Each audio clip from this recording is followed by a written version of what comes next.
Hello दोस्तों, good evening. आप सभी का एक बार फिर से एजुकेटर श्याम सिंह चैनल पे आपका स्वागत है। आप लोग कैसे हैं? उम्मीद करते हैं कि आप सब लोग अच्छे होंगे।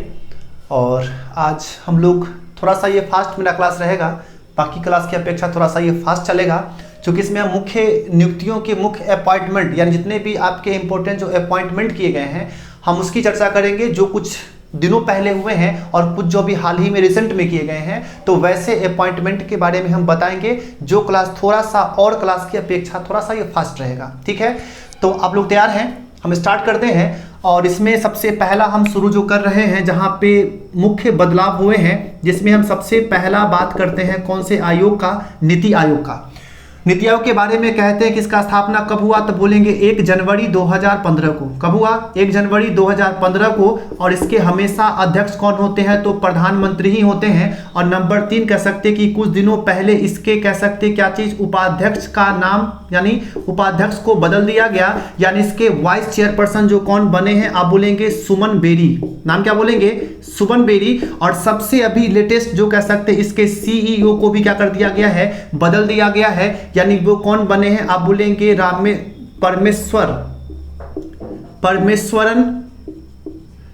परमेश्वरन अय्यर। क्या बोलेंगे? परमेश्वरन अय्यर। तो सीईओ पहले कौन थे? अमिताभ कांत थे। और जबकि कह सकते उपाध्यक्ष कौन थे? पहले राजीव कुमार थे। तो अब कौन हो गए? सुमन बेरी हो गए। और सीईओ कौन हो गए? परमेश्वरन अय्यर हो गए। बाकी अध्यक्ष हमेशा कौन होते हैं? आप बोलेंगे प्रधानमंत्री होते हैं। ये हो गया। नंबर 2 पे हम लोग किस पे बात करेंगे? सुप्रीम कोर्ट का। यानी सुप्रीम कोर्ट के वर्तमान में 48वें कह सकते चीफ जस्टिस कौन है? आप बोलेंगे एनवी रमन्ना, जिनका कार्यकाल क्या हो रहा है? खत्म हो रहा है। और इनके खत्म होते के साथ आपके देश के अब क्या बोलेंगे, जो अगले यानी किस नंबर के? तो आप बोलेंगे 49वें, यानी 49वें वो क्या बनेंगे? आप बोलेंगे वो 49वें आपके देश के सुप्रीम कोर्ट के मुख्य न्यायाधीश बनेंगे, जिनका नाम क्या होगा? आप बोलेंगे यू ललित। नाम क्या होगा? आप बोलेंगे यू ललित होंगे। जो किस नंबर के होंगे? तो आप बोलेंगे 49वें नंबर के क्या होंगे? ये आपके सुप्रीम कोर्ट के मुख्य न्यायाधीश अब होंगे। और लेकिन इनका कार्यकाल ज्यादा लंबा नहीं होगा। तो अब इसके बाद, क्योंकि आपको पता है कि सुप्रीम कोर्ट के जो कोई भी अगले न्यायाधीश जो मुख्य बनते हैं यानी चीफ जस्टिस जो बनते हैं, वो किससे आते हैं? कॉलेजियम से निकल के आते हैं, जो कह सकते काफी ज्यादा समय यानी जितने भी कह सकते जो बुजुर्ग जिन्होंने काफी समय दे चुका है कहां पे? तो सुप्रीम कोर्ट में न्यायाधीश के रूप में। तो वैसे जो कह सकते जो काफी एक्सपीरियंस वाले लोग होते हैं, जो किसमें शामिल होते हैं? कॉलेजियम में। और वो कॉलेजियम से निकल के कह सकते अभी फिलहाल कौन? यू ललित, जो किस नंबर के? बोलेंगे 49वें आपके सुप्रीम कोर्ट क्या बनेंगे? मुख्य न्यायाधीश बनेंगे। इसके बाद हम बात करें क्या? 50वें का। ठीक है, 50वें में क्या आएगा? DY चंद्रचूड़। क्या बोलेंगे? DY चंद्रचूड़ की बात करेंगे, जो आपके किस नंबर के बनेंगे? तो 50वें कह सकते क्या बनेंगे? ये मुख्य न्यायाधीश बनेंगे, जो अगले होने वाले होंगे। लेकिन फिलहाल अभी एनवी रमन्ना के हटने के बाद कौन बनने वाले हैं? यू ललित हम करेंगे। और 50वें की जैसे बात करें क्या बोलेंगे? DY चंद्रचूड़। यहां पे आप ध्यान देंगे कि इनके पिताजी भी क्या रह चुके हैं। ऐसा पहली बार होगा जब पिताजी और पुत्र दोनों कहां कह सकते बनेंगे? आप बोलेंगे सुप्रीम कोर्ट के चीफ जस्टिस के रूप में। तो वो कौन थे? आप बोलेंगे उनका नाम था YV चंद्रचूड़। क्या बोलेंगे? YV चंद्रचूड़, जो सुप्रीम कोर्ट के किस नंबर के चीफ जस्टिस रहे हैं? आप बोलेंगे 16वें नंबर के। तो इनके ही बेटे का नाम क्या है? DY चंद्रचूड़, जो आपके देश के किस नंबर के? आप बोलेंगे 50वें नंबर के सुप्रीम कोर्ट के क्या बनेंगे? मुख्य न्यायाधीश बनेंगे। तो यहां पे नाम क्या है? DY चंद्रचूड़। ठीक है, अब यहां से हम लोग आगे चलते हैं। अब आगे ये चलते हैं कि आपसे पूछेगा कि वर्तमान में आपके क्या NHAI यानी national highway authority of India, अगर पूछे कि इसके वर्तमान में अध्यक्ष कौन है? क्या बोलेंगे? इसके वर्तमान में अध्यक्ष कौन है? तो आप बोलेंगे अलका उपाध्याय। क्या बोलेंगे? अलका उपाध्याय। जो अलका उपाध्याय वर्तमान में NHAI के क्या है? आप बोलेंगे अध्यक्ष हैं। जिस NHAI की स्थापना कब हुई थी? आप बोलेंगे 1995 में की गई थी। किसकी स्थापना? NHAI की स्थापना, national highway authority of India. चलिए, इसके बाद हम देखेंगे आपके देश में सड़क के फील्ड में एक और संस्था काम करती है, यानी जिसको बोलते हैं BRO, बॉर्डर रोड ऑर्गेनाइजेशन। यानी मेरे ये कहने का मतलब है कि आपके देश के जो भी हाई अल्टीट्यूड एरियाज हैं, यानी जो भी आपके पहाड़ी क्षेत्र हैं जहां पे काफी दुर्गम रास्ते हैं, तो वहां पे सड़क को बनाने का काम किसको मिला है? आप बोलेंगे BRO को मिला है। तो आप बोलेंगे BRO का जैसे बात करेंगे, BRO कब बना था? 1960 में बना था। और इसके अध्यक्ष की जैसे ही बात करेंगे तो इस पद पे अभी वर्तमान में कौन है? आप बोलेंगे राजीव चौधरी है। कौन है? आप बोलेंगे राजीव चौधरी, जो वर्तमान में BRO के क्या है? आप बोलेंगे अध्यक्ष हैं। तो आपके देश में जो भी बॉर्डर एरियाज हैं, यानी बोलेंगे सिक्किम, मेघालय, आपके जम्मू कश्मीर, उत्तराखंड, ये सभी जगह के पहाड़ी क्षेत्रों में सड़क को बनाने का जिम्मा किसको मिला है? आप बोलेंगे BRO को मिला है। जबकि आपके देश के बाकी जितने एरिया है वहां पे जो NH यानी किसके थ्रू है? NHAI, national highway authority of India के थ्रू है। अब हम लोग इसके आगे चलते हैं, इसे बोलेंगे क्या चीज? AA यानी एयरपोर्ट अथॉरिटी ऑफ इंडिया। यानी आपके देश में जितने भी कह सकते एयरपोर्ट हैं, वो सारे एयरपोर्ट को मैनेजमेंट करने का काम किसको मिला हुआ है? आप बोलेंगे एयरपोर्ट अथॉरिटी ऑफ इंडिया को मिला हुआ है। और जैसे ही यहां की बात करेंगे तो इसके पूछेगा कि इसके वर्तमान में चेयरपर्सन कौन है, इसके अध्यक्ष कौन है? तो आप क्या बोलेंगे? इसके अध्यक्ष का नाम है संजीव कुमार। क्या बोलेंगे?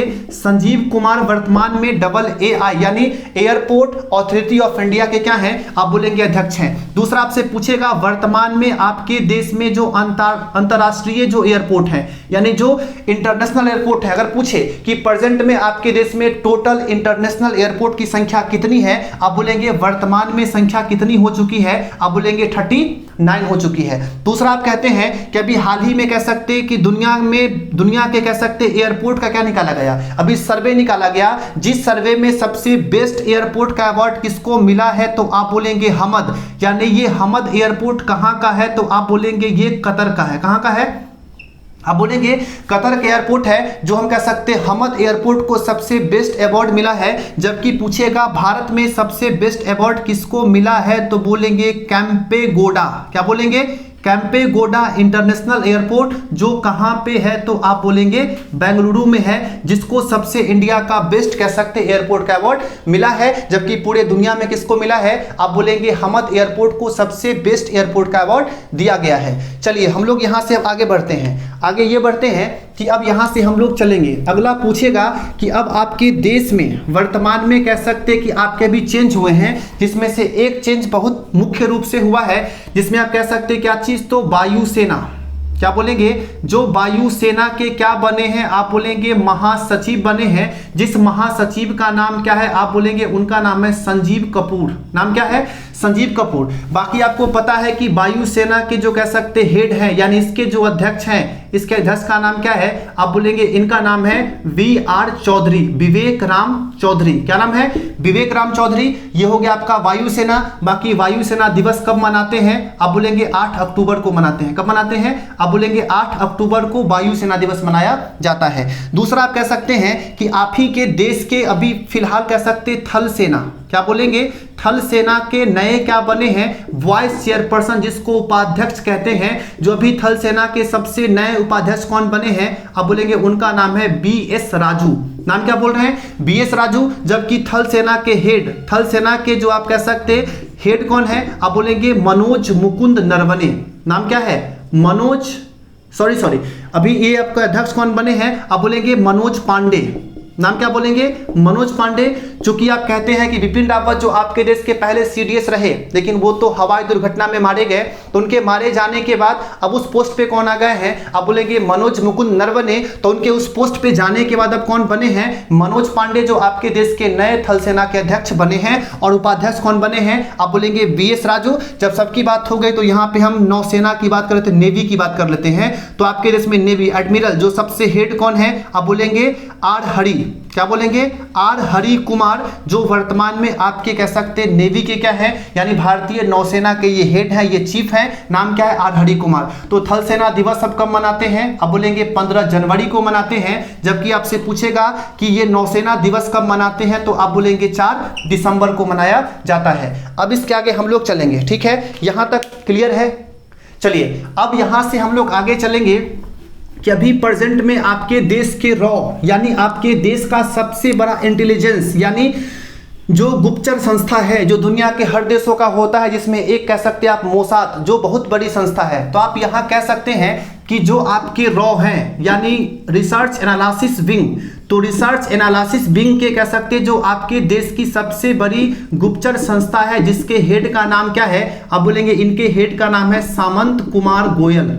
नाम क्या बोल रहे हैं, सामंत कुमार गोयल, जो कह सकते क्या है तो रॉ के वर्तमान में ये हेड है। इनका कार्यकाल खत्म हो रहा था लेकिन फिर से इनके कार्यकाल को आगे बढ़ा दिया गया है। ठीक है, अब यहां से हम लोग चलेंगे वर्तमान में कि आपके देश के फाइनेंस सेक्रेटरी यानी वित्त सचिव का नाम क्या है, आप बोलेंगे वित्त सचिव का नाम है टीवी सोमनाथन। नाम क्या है, टीवी सोमनाथन, जो वर्तमान में वित्त सचिव है। अगर बात करेंगे क्या चीज का, गृह सचिव का, कि आपके देश के होम सेक्रेटरी कौन है, तो यहां पे हम नाम क्या बोलेंगे, अजय भल्ला। नाम क्या बोलेंगे, अजय भल्ला, जो वर्तमान में गृह सचिव हैं। अगर हम बात करते हैं किस चीज का, राजस्व, यानी मेरे कहने का मतलब रेवेन्यू सेक्रेटरी, क्या बोलेंगे, रेवेन्यू सेक्रेटरी, जो राजस्व सचिव का नाम क्या है, तो अब यहां पे बोलेंगे क्या चीज, तरुण बजाज। क्या बोलेंगे, तरुण बजाज, जो वर्तमान में आपके देश के कौन सचिव हैं, राजस्व यानी रेवेन्यू सेक्रेटरी हैं। अब हम बात करें किसका, तो हम बोलेंगे रक्षा सचिव की। किसकी बात करेंगे, रक्षा सचिव की बात करेंगे। तो रक्षा सचिव में जैसे बोलेंगे तो यहां पे आप क्या बोलेंगे, अजय कुमार, यानी अजय कुमार वर्तमान में आपके देश के क्या है, आप बोलेंगे कि आपके डिफेंस सेक्रेटरी हैं, तो नाम क्या है, आप बोलेंगे अजय कुमार है। तो यहां तक हम लोग समझ गए हैं। अब यहां से आगे चलते हैं, एक संस्था आपके देश की जो कह सकते प्राकृतिक गैस यानी ऑयल एंड नेचुरल गैस यानी ONGC, जो कह सकते एक बहुत बड़ी संस्था है, सरकारी संस्था है। और ONGC के कह सकते कौन, तो आप बोलेंगे जो आपका कौन है, अलका मित्तल, यानी इसकी बनने वाली ये पहली महिला अध्यक्ष बनी है। तो नाम क्या बोलेंगे, अलका मित्तल, यानी ऑयल नेचुरल गैस कमीशन, यानी पहले वो क्या था, कमीशन था, अब कह सकते क्या हो गया, कॉरपोरेशन, यानी कह सकते इसकी स्थापना हुई थी कब, आप बोलेंगे 1956 में, और बाद में चल के ये क्या था, पहले था कमीशन, तब क्या हो गया कॉरपोरेशन, यानी कह सकते ये कॉरपोरेशन हुआ कब, क्या बोलेंगे, ये कॉरपोरेशन कौन से वर्ष में हुआ, बोलेंगे 1995 में। ये कह सकते क्या चीज से, तो कमीशन से इसका नाम क्या हो गया, कॉरपोरेशन हो गया। यहां तक हम लोग चल दिए। अब हम लोग यहां से आगे चलेंगे। आगे कहने का मतलब है कि आप कह सकते हैं कि वर्तमान में आपसे पूछेगा, क्या पूछेगा कि आपके कौन सा, तो आप बोलेंगे कि अभी वर्तमान में आपके CBSE यानी CBSE के वर्तमान में अध्यक्ष का नाम क्या है, तो आप क्या बोलेंगे, निधि छिब्बर। नाम क्या बोलेंगे, निधि, हम किसकी बात कर रहे हैं, निधि छिब्बर, जो निधि छिब्बर वर्तमान में क्या है, आप बोलेंगे CBSE के अध्यक्ष हैं। वहीं बोलेगा NCERT, यानी वर्तमान में आपके देश के NCERT के अध्यक्ष कौन है, तो आप यहाँ पे नाम क्या बोलेंगे, इनका नाम है दिनेश कुमार सकलानी। नाम क्या बोल रहे हैं, हम यहाँ पे लिख रहे हैं दिनेश कुमार, क्या लिख रहे हैं, सकलानी, यानी दिनेश कुमार सकलानी वर्तमान में क्या है, आपके NCERT के क्या है, आप बोलेंगे अध्यक्ष है। अब आपसे पूछेगा आपके देश की बनने वाली पहली क्या चीज की महिला, तो बोलेंगे सेबी, यानी सेबी की कह सकते बनने वाली, हम बात कर रहे हैं अब तक की सबसे पहली महिला की हम बात कर रहे हैं। ठीक है, तो सबसे पहली महिला की जैसे ही बात करेंगे, इनका नाम क्या है, आप बोलेंगे निधि पुरी बूच।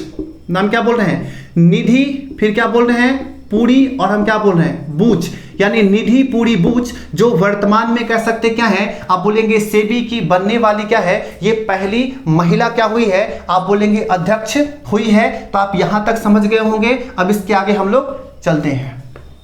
अब आप बोलेगा आपसे क्या चीज, NIA, ठीक है, नेशनल इन्वेस्टिगेट एजेंसी, यानी राष्ट्रीय जांच कर सकते एजेंसी है, जिसके भी कौन बने हैं, तो आप बोलेंगे दिनकर गुप्ता।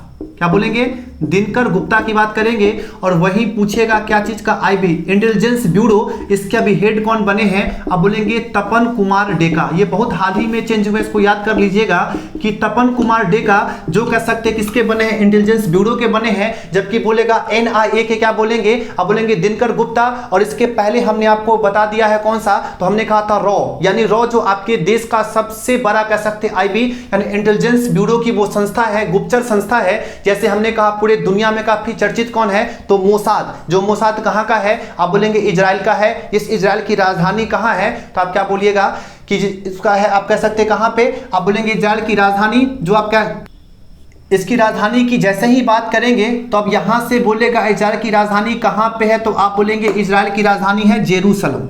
क्या बोलेंगे, जेरूसलम की बात करेंगे। और यहां के बोलेगा PM जो कौन है, नेफ्ताली बेनेट। क्या बोलेंगे, नेफ्ताली बेनेट, याद रखिएगा नेफ्ताली बेनेट हैं, जो क्या है आप बोलेंगे फिलहाल ये इजराइल के पीएम हैं। और इजराइल की जैसे ही बात करेंगे मुद्रा का, उस मुद्रा को आप क्या बोलते हैं, शेकेल कहते हैं। तो इजराइल की मुद्रा क्या हो गई, शेकेल। और वहां के पीएम कौन बने हैं, आप बोलेंगे नेफ्ताली बेनेट बने हैं। और जबकि कह सकते हैं वहां का राजधानी कहां पे, आप बोलेंगे जेरूसलम है, जहां ईसा मसीह का जन्म हुआ था। चलिए, तो NI हो गया, IB हो गया, रॉ हमने आपको बता दिया। अब हम लोग कहां पे चलेंगे, वर्तमान में जो C कमीशन है, ST कमीशन और NBC यानी नेशनल बैकवर्ड कमीशन। तो हम ये बात कहते हैं शेड्यूल कास्ट, यानी जिसको बोलते अनुसूचित जाति आयोग। कौन सा आप बोलते हैं, सो कौन सा, अनुसूचित, क्या बोल रहे हैं, अनुसूचित जाति आयोग की हम बात करते हैं। जिस अनुसूचित जाति आयोग की चर्चा आपके संविधान के आर्टिकल किसमें है, आर्टिकल 338 में है। तो इसके वर्तमान में कह सकते अध्यक्ष का नाम क्या है, विजय कुमार संपाला। क्या बोल रहे हैं, विजय कुमार संपाला, जो प्रेजेंट में आपके शेड्यूल कास्ट कमीशन के अध्यक्ष हैं। और दूसरा हम कह रहे हैं ST, यानी जिसको हमने कहा अनुसूचित जनजाति, क्या बोला हमने, शेड्यूल ट्राइब्स कमीशन की बात करेंगे, जिसकी चर्चा आपके संविधान के कौन से आर्टिकल में है, तो आप बोलेंगे 338 के ए में है। किसमें है, 338 के ए में चर्चा है। और इसके कह सकते वर्तमान में हेड कौन है, आप बोलेंगे इसके हेड है हर्ष चौहान है। ठीक है, आपसे कोई पूछेगा कि जो 338A जो है यानी ST कमीशन को किस संविधान संशोधन में जोड़ा गया था, बोलेंगे 89वां संविधान संशोधन 2003 के तहत। कौन से वर्ष में, 89वां संविधान संशोधन यानी कॉन्स्टिट्यूशनल अमेंडमेंट एक्ट, कौन सा, 89 के तहत 2003 में आप बोलेंगे किसको जोड़ा गया, 338A को, यानी कौन सा, शेड्यूल ट्राइब्स कमीशन, जिसके वर्तमान में कह सकते चीफ यानी अध्यक्ष कौन है, आप बोलेंगे हर्ष कुमार चौहान है। अब हम लोग बोलेंगे कि सबसे नया संविधान में दर्जा किसको मिला है, जिसको आप क्या बोलते हैं, राष्ट्रीय वर्ग पिछड़ा आयोग। क्या बोलते हैं, राष्ट्रीय वर्ग पिछड़ा आयोग की जैसे ही बात करते हैं, जिसको हाल ही में कह सकते क्या मिला है, आपके संविधान में इसको संवैधानिक दर्जा दिया गया है।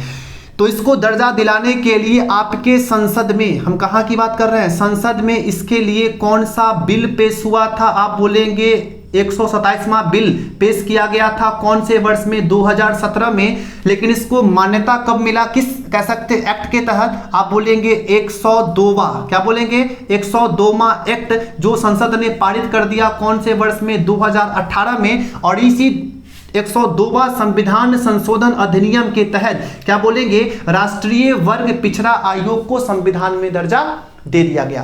तो जब ये बना तब से लेके आज तक इस पोस्ट पे, यानी इसके बात करेंगे अध्यक्ष की, तो इसके अध्यक्ष के पद पे बोलेंगे कौन है, अब बोलेंगे भगवान लाल साहनी, जिनका संबंध आपके बिहार से ही है। तो नाम क्या है, भगवान लाल साहनी, जो बोलेंगे क्या चीज का, राष्ट्रीय वर्ग पिछड़ा आयोग के बनने वाले सबसे पहले क्या है, अध्यक्ष है। अभी भी उस पोस्ट पे कौन है, आप बोलेंगे भगवान लाल साहनी ही है। और हमने ये क्या कहा कि ये जो राष्ट्रीय वर्ग पिछड़ा आयोग है, ये संविधान के किस आर्टिकल में जुड़ा, तो आप यहां पे लिखेंगे 338 का बी। जैसे ये जुड़ा था किसमें, 338 के ए में, ये किसमें जुड़ा, 338 के बी में। और ये किस अमेंडमेंट के तहत जुड़ा था, तो 89वां संविधान संशोधन 2003 के तहत। जबकि ये किसके तहत जुड़ा, 102वां संविधान संशोधन 2018 के तहत राष्ट्रीय वर्ग पिछड़ा आयोग को दर्जा मिला।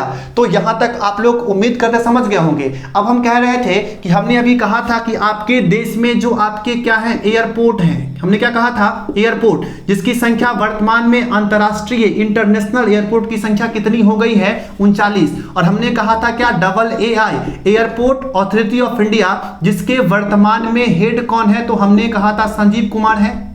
आपसे ये पूछेगा कि अभी हाल ही में आपके देश के कौन से इंडिया, तो आप बोलेंगे एयर इंडिया। जिस एयर इंडिया को किसने फिर से वापस खरीद लिया है, आप बोलेंगे टाटा ने। किसने खरीदा है, आप बोलेंगे टाटा। यानी टाटा ने इसको खरीदने के लिए कितनी की बोली लगाई, आप बोलेंगे इसको कितना में खरीदा, 18,000 करोड़ रुपए में एक बार फिर से एयर इंडिया, जिसको सरकार ने कब, तो 1953 में अधिग्रहण कर लिया था। एक बार फिर से कह सकते टाटा के पास ये कंपनी आ चुकी है, जिसके लिए टाटा ने कितना, 18,000 करोड़ रुपए देके इसने डील किया है। अब कह सकते हैं टाटा ने इस एयर इंडिया का CEO किसको बनाया है, आप बोलेंगे कैंपबेल विल्सन। क्या बोलेंगे, कैंपबेल विल्सन को बनाया है। जिस कैंपबेल विल्सन का संबंध कहां से है, आप बोलेंगे USA अमेरिका से है। तो नाम क्या है, कैंपबेल विल्सन। क्या बोल रहे हैं कि एयर इंडिया के बनने वाले अब इस बार के सबसे पहले सीईओ जो कौन बने हैं, अब बोलेंगे कैंपबेल विल्सन बने हैं। जबकि पूरे टाटा समूह की बात करेंगे, क्या बोलेंगे, पूरे टाटा समूह की जैसे ही बात करेंगे, इस पूरे समूह के हम हेड की बात करेंगे, अध्यक्ष की बात करेंगे, जो कौन है, तो आप बोलेंगे नटराज चंद्रशेखरन। क्या बोलेंगे, नटराज चंद्रशेखरन, जो पूरे टाटा समूह के वो क्या हैं, आप बोलेंगे हेड हैं। लेकिन आपसे पूछेगा कि ये तो पूरे समूह के हैं, लेकिन सिर्फ एयर इंडिया का सीईओ किसको बनाया गया है, आप बोलेंगे कैंपबेल विल्सन को बनाया गया है। और हमने बोला सबसे बेस्ट कह सकते एयरपोर्ट का अवार्ड 2022 में किसको मिला है, आप बोलेंगे स्काई रूट जिसने दिया है, आप बोलेंगे किसको दिया है, हमद एयरपोर्ट को। जबकि आपके देश में सबसे टॉप किसको मिला है, कैंपेगोडा को। और आपसे ये पूछेगा कि आपके देश का 100वां कैसा, सॉरी आपके देश का 100वां कह सकते एयरपोर्ट, क्या बोलेंगे, एयरपोर्ट जो कौन बना है, तो आप बोलेंगे पाकयोंग। क्या बोलेंगे, पाकयोंग एयरपोर्ट। कौन सा एयरपोर्ट, हम बोलेंगे पाकयोंग। जो पाकयोंग कहां पे है, तो आप बोलेंगे सिक्किम में है। और कैसा एयरपोर्ट है, ग्रीनफील्ड एयरपोर्ट है। तो आपसे पूछेगा देश का बनने वाला पहला ग्रीनफील्ड एयरपोर्ट, यानी ग्रीनफील्ड कहने का मतलब है कि जहां पे किसी पुराने एयरपोर्ट पे नहीं, बल्कि पुराने एयरपोर्ट से थोड़ा दूर हटके एक बिल्कुल नए तरीके से बनाए गए जो एयरपोर्ट हैं, उसे हम क्या बोलते हैं, ग्रीनफील्ड एयरपोर्ट कहते हैं। और ऐसा बनने वाला पहला वो कौन है, आप बोलेंगे पाकयोंग एयरपोर्ट है, जो किस स्टेट में है, आप बोलेंगे सिक्किम में है। और दूसरा आप ये कह सकते हैं कि ये आपके देश का क्या है, 100वां एयरपोर्ट है। क्या है, आप बोलेंगे 100वां एयरपोर्ट है। तो आप इसको अच्छे से याद रखिएगा। बाकी आपसे पूछ सकता है कि अगर आपको सिक्किम जाना हो, ठीक है, वर्तमान में जो भी एनएच जो चेंज हुए हैं, तो सिक्किम जाने के लिए सबसे मुख्य किस एनएच का प्रयोग आप करेंगे, आप बोलेंगे NH10 का प्रयोग करेंगे। यानी सिल्लीगुड़ी के रास्ते से होके कहां जाएंगे आप, सिक्किम का गैंगटोक। तो उस रास्ते तक जाने के लिए, आप सिक्किम पहुंचने के लिए आपको नेशनल हाईवे 10 का प्रयोग करना पड़ेगा। ये क्वेश्चन आपसे पूछ सकता है, याद रखिएगा। और वही पूछ देगा क्या चीज के लिए, चार धाम यात्रा। कौन यात्रा, चार धाम यात्रा की बात कर देगा। यानी चार धाम यात्रा की बात कहने का मतलब है हम कहां कह रहे हैं, उत्तराखंड। यानी उत्तराखंड में आपके जो मुख्य वहां के चार धाम हैं, हम पूरे देश का नहीं कह रहे हैं, क्योंकि पूरे देश के चार धाम तो अलग अलग हैं। जो साउथ में कहते हैं कौन है, आप बोलते हैं रामेश्वरम है। जबकि नॉर्थ में कौन बोलते हैं, बद्रीनाथ यानी ज्योतिष पीठ है। फिर हम कह सकते हैं वेस्ट में कौन सा बोलते हैं, द्वारिका पीठ, जो कह सकते कहां पे है, गुजरात में है। और एक हम कैसा बोलते हैं, पुरी यानी गोवर्धन पीठ। तो द्वारिका वाला क्या है, शारदा पीठ, और पुरी वाला गोवर्धन पीठ। और आपका साउथ में कौन बोलेंगे, तो शंकराचार्य ने खोला चारों धाम, तो साउथ में कौन हो गया, रामेश्वरम। और सबसे उत्तर की बात करेंगे तो कौन हो जाएगा, आप बोलेंगे ज्योतिष पीठ, जो बद्रीनाथ में है। लेकिन यहां हम बात कर रहे हैं किसका, उत्तराखंड का। तो उत्तराखंड में तो चार धाम है, जो उसमें आप क्या बोलते हैं, यमुनोत्री है, गंगोत्री है, फिर कह सकते केदारनाथ है, और फिर बद्रीनाथ है। यानी थोड़ा सा नीचे यमुनोत्री है, इसके थोड़ा सा ऊपर कौन है, गंगोत्री है, इसके थोड़ा सा ऊपर कौन है, केदारनाथ है, इसके और ऊपर कौन है, आप बोलेंगे बद्रीनाथ है। यानी यमुना के किनारे यमुनोत्री, गंगा यानी गंगोत्री, यानी जिसको आप भागीरथी बोलते हैं। और बोलेगा कहां, ये आपका कौन हो जाएगा, तो यहां बोलेंगे कौन सा, तो यहां आपका हो जाएगा जिसका, तो गंगोत्री से हो गया। अब यहां बोलेंगे कहां पे बोलेंगे, ये केदारनाथ, जो कह सकते हैं किस नदी पे, तो हम बात करेंगे मंदाकिनी के किनारे। और फिर हम क्या, बद्रीनाथ, जो हम कहेंगे कहां पे, अलकनंदा। क्या बोलेंगे, अलकनंदा।